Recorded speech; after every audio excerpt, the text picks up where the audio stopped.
This is Rod. I'm currently working on the version 0.0.3.0 pre-alpha for Atlantica Worlds. I'm just testing the character movement in the planetary system. The Atlantica System is the main planetary system in the game. There are other planetary systems out there. There's a total of 2,000 stars in the galaxy at this point, but the game will be focused on this planetary system. I may have worlds on the other planetary systems, but they'll probably be desert worlds. The planet right now that you're looking at has a honeycomb effect only because I don't have the seed values for the terrain generation, so it's just showing bands of land and water. Once I start terraforming the planets, they'll look more normal. I'm about to land on the scaffolding for the space station. The space station is going to be the size of a small city, so it's several kilometers wide. I'm not sure exactly how many kilometers. I have to check on that.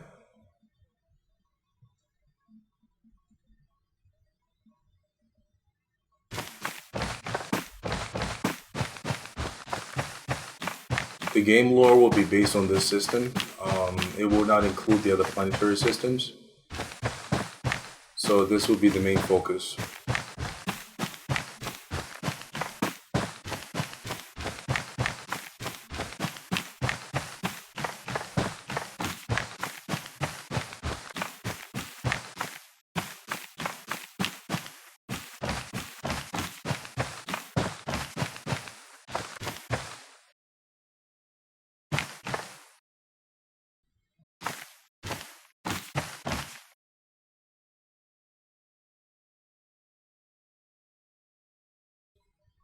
I'm going to have space stations around planets and moons. There'll be one for each planet and one for each moon. I'll probably have trains or some kind of a transit system on the space stations because of the sheer size of each station. Now, the floors obviously are way too thick, so I'll have to make them a whole lot thinner than that. I'm going to have docking stations where spaceships can dock and then they can take a transit system to travel through the entire space station.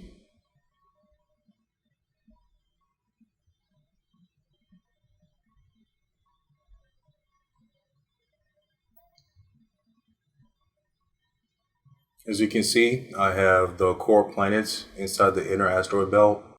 I have one planet in the middle of the inner asteroid belt, and then I have gas giants with moons between the inner and outer asteroid belts.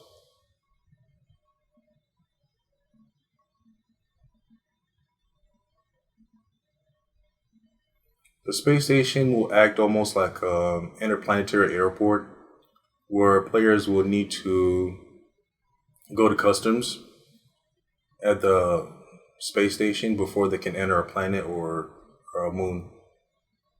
I'm going to have different factions. Each faction will have its planets and moons.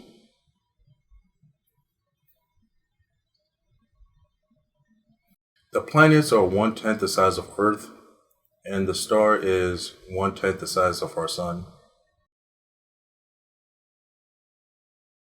This weekend I fixed some bugs that I had with gravity, but I haven't fixed an issue that I'm having with the atmosphere. The atmosphere was working before.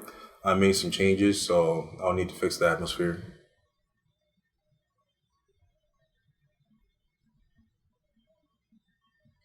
For now, the grounds are completely flat since I haven't terraformed the planets yet. The planets for the other stars do have mountain ranges. There are some planets that do have some water, but all of that is procedurally generated. With this planet, I will be putting seed values manually rather than have them created procedurally. So for this, I'll have to create maps that I actually like for each and every single planet. I'm going to have biomes and I'm going to have different types of planets. For example, there will be a scorched planet. The one that's closest to the star will be scorched. There's one that's the furthest away from the star, but it's inside the inner asteroid belt. That one is going to be frozen. I'll have two planets that are binary planets. That's something that I'll have to work on at some point.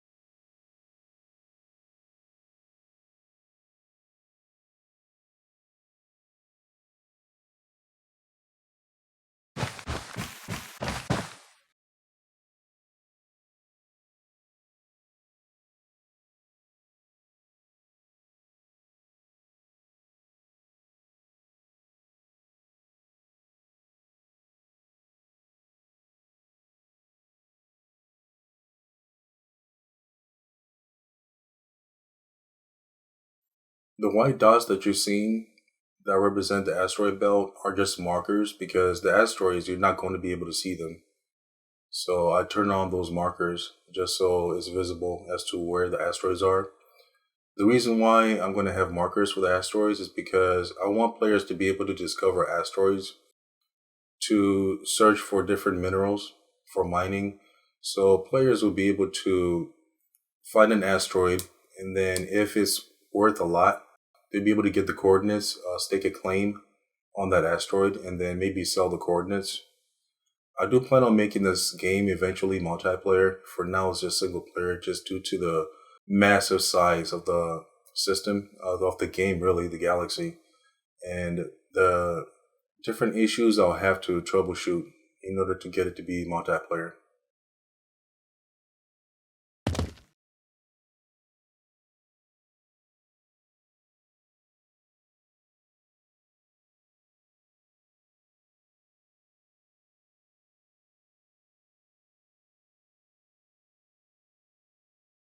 The moon is also flat because I still have to put the C values to create the terrain.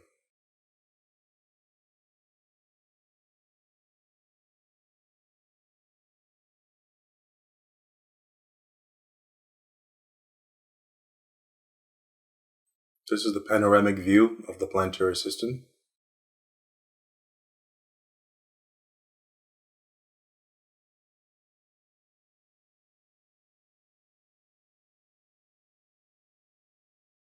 You can see a comet. That one is going a little too fast. It's going millions of kilometers per hour or second. I'm not sure.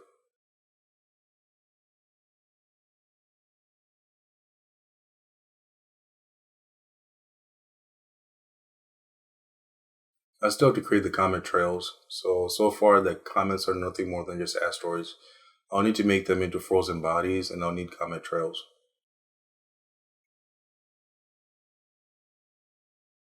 Also, I have meteors that are flying around in the system, so you may randomly see them flying through. I don't have collision for them yet, but I will be making collision and damage for that. The planets use voxels, so I'm going to have it to where there can be collision with planetary bodies.